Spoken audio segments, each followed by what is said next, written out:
Welcome to another movie plot and enjoy the memories.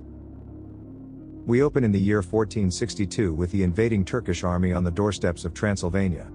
A holy knight of the Sacred Order of the Dragon, Prince Vlad, leaves his bride alone to ride out and do battle with the enemy. He straight up turns them all into lollipops, earning him the nickname the Impaler, and all in the name of God apparently. Upon returning home, however, the prince discovers his bride dead, having leapt to her death over some fake news. Those dastardly Turks sent a letter pretending her husband was killed, and Elisabeta couldn't wait a couple of days to confirm the rumors. She only didn't splat because she landed in the river, but that doesn't make Vlad any less enraged at the bishop when he says she's now going to hell. If that's the way it's gonna be, he renounces his faith and blames God for causing all this by stabbing his sword into the chapel cross. It begins to bleed, so what you do in this situation is drink as much of it as you can in order to turn yourself into a vampire. He swears his revenge and begins going by his Latin name Dracula for some reason, while collapsing into a 400-year-long time jump. In 1897, the English law clerk Renfield has gone completely crazy, so he's thrown in the sanatorium and his client list given to the new guy. Jonathan Harker's told to travel to Transylvania to close the sale of Carfax Abbey to Dracula, or just Big D as he likes to be known. He says goodbye to his fiancée Mina, who he intends to marry when he returns, and is the spitting image of Big D's wife. The entire journey to Transylvania is a few seconds train ride before transferring over to a stage coach where some gypsy gives him a crucifix. Jonathan waits here at Borgo Pass according to his host's wishes to be picked up by another coach driven by Dracula himself. He doesn't say a word as you realize this dude's into the theatrics and just flies back to his castle while teetering on the edge. Upon entering the gate, the carriage passes through a veil of blue flames, but John doesn't even react as he's a bit of a simpleton. It's explained as he's poor and needs this money to marry his bride, but he barely reacts when entering the most sinister-looking castle this side of hell. The Count quickly switches out of his coach driver's disguise to greet the guest while pretending to be all weak and every part his age. Dracula's the type of guy to make a joke about an ancestor because it's really a painting of himself when he was younger. But then when John chuckles, he threatens impalement because you don't laugh at Big D's fake family like that. Somehow little J just puts up with all of this crap, including the Count's free-roaming Peter Pan shadow that tries to strangle him. Dracula insists on walking a fine line with his secret by using innuendo like "you have good taste," and makes John stay here for a month to finalize the papers. He says okay like he doesn't have a girl waiting for him back home, while the girl waiting for him back home moves in with her rich friend Lucy. Red brags about receiving proposals from 3 different men, but she's almost 20 in the 19th century, so practically an old hag. That night we meet all 3 suitors, including the Texan Quincey, who according to Lucy gives Big D a run for his nickname. An odd choice in the head of the sanatorium, Dr. Seward, but nonetheless she keeps him in her little harem of men anyway. And Lord Arthur, who she eventually chooses to marry because he's the richest but still keeps with the rest like studs in a stable.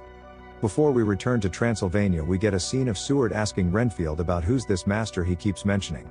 The familiar is reduced to eating lower forms of life until he's made a vampire by Dracula and is made to talk by a bunch of birdcages. During his stay with the Count, John keeps notes in his journal about how strange this person is who casts no reflection.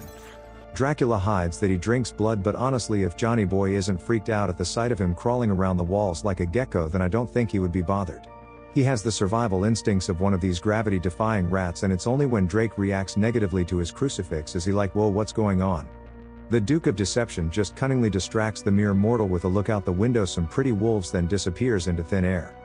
It took this long before John realizes, oh, I'm a prisoner, as Dracula believes that Mina is a reincarnation of his own wife and intends to steal her. John goes wandering around searching for a way out and lays down in Dracula's bedroom because some sexy voices coerce him.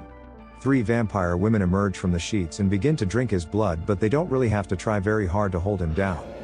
They cast no reflection and begin feeding on the guest when suddenly Drake comes gliding in like, what the hell are you girls doing? The brides all scurry away in the strangest ways as their master needs John alive for now, but he'll eventually be left to their whims.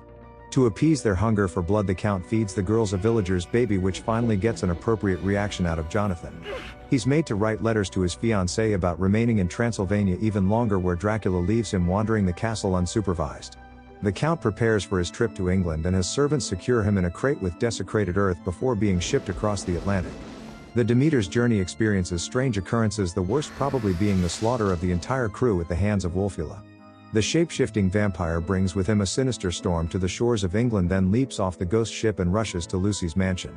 Mina discovers her under some kind of trance and chases Lucy through the garden where not a few hours ago the girls were kissing for whatever reason.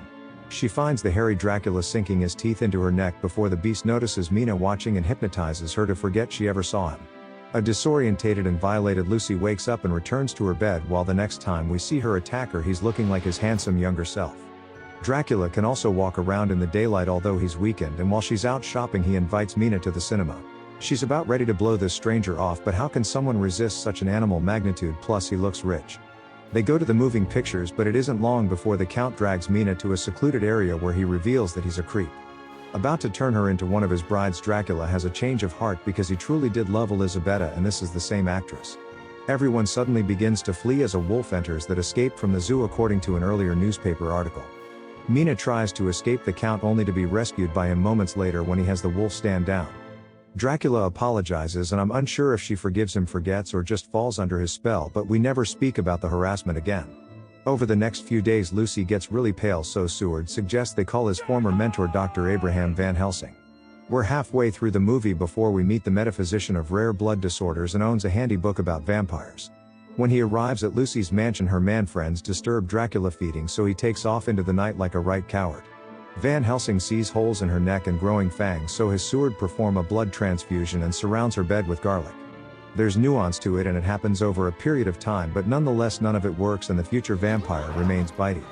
The boyfriends don't believe that Van Helsing's legit, so he hides when they turn around and they're all like, whoa, he's a master of illusions, maybe we should believe him.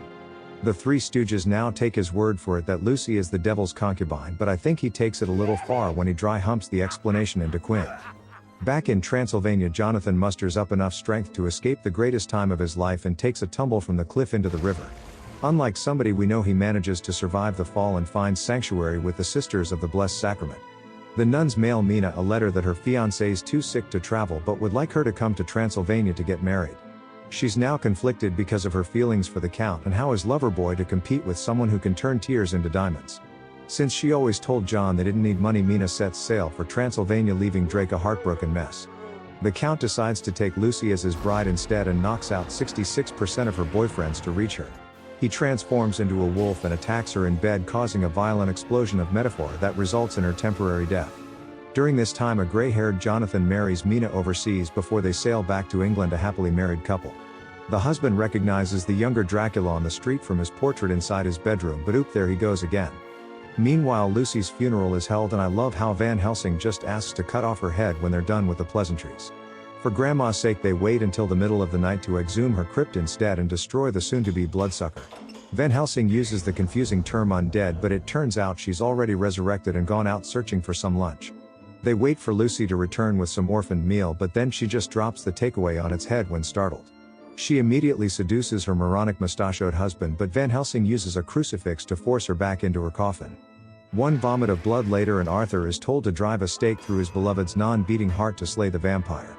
Van Helsing beheads Lucy, then over dinner with the newlyweds he explains how he just mutilated Mina's dead friend. He's got no patience, this fella, so to keep his own cranium attached, Jonathan explains that he was never tainted by the bride's blood. He explains how he sold Count Dracula Carfax Abbey, so they all form a hunting party to pay a visit to the decaying church. It's located across from Renfield's room in the sanatorium and has been filled with the desecrated earth from Transylvania. Mina's ushered to safety by Seward, who thinks it's a good idea to leave her alone in a room with an open window to the abbey. While the men are off sterilizing the crates with holy water, Dracula pays a visit to the sanatorium where he kills Renfield simply for telling Mina to flee earlier. He then enters Mina's bed, who's happy to see her former lover, until he reveals he's actually the vampire who killed Lucy. She becomes upset, but not enough to resist wanting to be with him and requesting to be turned into a vampire to see how he lives. Dracula drinks from her neck, she drinks from his chest. It's this whole thing until Van Helsing and Jonathan come raining on parades. They confront the coolest looking form of Dracula with a cross, but he just sets it on fire and says, "Look what your god has turned me into." Nobody cares, so he reduces into hundreds of rats and retreats to the abbey, which has been left sanitized in flames. Dracula books a passage back to Transylvania, but Mina has a connection with him, so it allows the boys to track him across Europe on a train. There's a cat and mouse time lapse where Dracula keeps changing course, so they realize he must also be reading Mina's mind. They stick her on a carriage with Van Helsing and send her ahead to Dracula's castle while the men try to intercept him at Borgo Pass. While waiting outside, however, Van Helsing hears whispers from the surroundings as the brides influence Mina to get all bride-like. She attempts to seduce the hunter and bite him, but he saves himself by placing a blessed watercracker on her forehead. The wafer burns and he draws a circle of fire around them to keep the brides at bay, so they get frustrated and begin hissing at him. They take out their anger on the horses, so the next morning while Mina's still asleep, Helsing departs the safety of the circle to pay them a visit. He collects their heads without any resistance, then throws them into the river to be doubly sure. Nearing sundown, Dracula's crate approaches the castle on a gypsy's carriage with Jonathan and the others hot in pursuit. There's a shootout with the Count's loyal servants across the Borgo Pass, and as the wagon enters the courtyard, Mina calls up the Blue Flame. She does it to protect Dracula, but the ones who make it inside fight the gypsies while trying to reach the crate before the sun sets. Quincey is stabbed in the back, and as he's getting his revenge, Jonathan goes for Drake, but the sun sets and he bursts forth. John still manages to slit the Count's throat before being tossed aside, and Quinn drives a dagger through Dracula's heart before bleeding out. Mina comes locked and loaded to the vampire's defense, so Jonathan tells the others to let them go as she can handle Big D from here. Mina sits with Dracula inside the chapel and kisses the hideous creature before he reverts into a man to receive a second. There's no third when he asks Mina for peace, as she just drives the sword the rest of the way through his heart. She then uses it to remove the dragon's head, causing the holy biscuit burn on her forehead to disappear. And the movie ends.